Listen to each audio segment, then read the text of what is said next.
Cricket বোর্ডকে represent করার জন্য বা এটা জেলা থেকে হোক বিভাগ থেকে হোক, যাদের বেসিক ক্রিকেটিং আইডিয়াস আছে, যাদের একটা স্বপ্ন আছে যে আমি বাংলাদেশ ক্রিকেটকে এই জায়গায় নিয়ে যেতে চাই, আমি এটাই রিকোয়েস্ট করবো যে তাদেরকেই সিলেক্ট করা হোক। আমি সবসময় যেটা ফিল করি, আমি সবসময় এটা প্রেজেন্ট করার চেষ্টা করি, অলওয়েজ বিন সামওয়ান দ্যাট, যেটা আমি রাইট মনে করি আমি ওই বিষয়ে কথা বলতে পছন্দ করি। যেহেতু আমি ক্রিকেটের লোক, ক্রিকেট নিয়েই কথা বলি।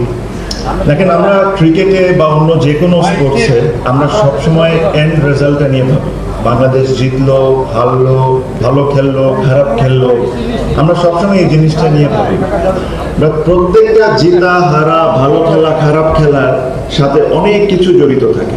জড়িত থাকে কি, ফর এক্সাম্পল আমি ক্রিকেট বোর্ডে কারা আমাদের পলিসি মেকার, কারা আমাদের ডিসিশন মেকার, কারা আমাদেরকে রিপ্রেজেন্ট করছে, কারা যে বোর্ড ডিরেক্টররা তাদের স্বপ্ন কি আমাদেরকে নিয়ে, তাদের ক্রিকেটিং আন্ডারস্ট্যান্ডিং কি আমাদেরকে নিয়ে, এগুলো প্রত্যেকটা জিনিস জড়িত থাকে বাংলাদেশ ভালো খেলা, জিতা, ভালো না খেলা সবকিছু নিয়ে।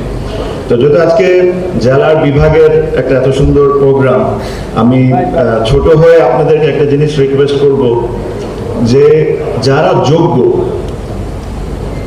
ক্রিকেট বোর্ডকে রিপ্রেজেন্ট করার জন্য বা এটা জেলা থেকে হোক বিভাগ থেকে হোক, যাদের বেসিক ক্রিকেটিং আইডিয়াস আছে, যাদের একটা স্বপ্ন আছে যে আমি বাংলাদেশ ক্রিকেটকে এই জায়গায় নিয়ে যেতে চাই, আমি এটাই রিকোয়েস্ট করব যে তাদেরকেই সিলেক্ট করা হোক।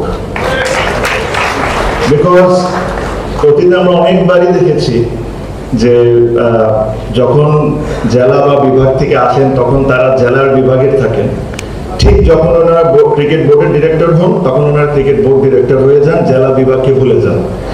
এখন অনেক জেলা বিভাগে আমি যাই, চিটগাঁওয়ে আমি নিজেও গিয়েছি, কয়েকদিন আগে বরিশালেও গিয়েছি।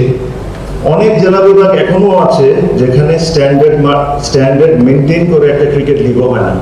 ক্রিকেটকে আমরা বলি বাংলাদেশের সবচেয়ে বড় স্পোর্টস, অবশ্যই football and other sports, my respect to all, but যদি আপনি বাংলাদেশের সবচেয়ে বড় স্পোর্টসকে এইভাবে বলে যদি আমরা ট্রিট করি, এই জেলা বিভাগ থেকে কিন্তু ডিরেক্টর হচ্ছে, এই জেলা বিভাগ থেকেই কিন্তু ওনারা পলিসি মেনটেন করতেছেন, বাট তারা যদি তাদের জেলা বিভাগের জন্য কাজই না করে তাহলে ওনাদের তো আমার মনে হয় কোনো প্রয়োজন নেই ওই ধরনের লোককে ক্রিকেট বোর্ডে আসে।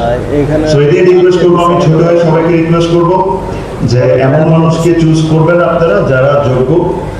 আর লাস্টলি আমি এই কথাটাই বলে শেষ করবো যে যদি আসলে আমাদের স্পোর্টসে কোনো কিছু ডিফারেন্স করতে হয় তাহলে আমাদের চিন্তায় ডিফারেন্স করতে হবে আর আমাদের ডিসিশন মেকিং এ ডিফারেন্স করতে হবে। Thank you so much.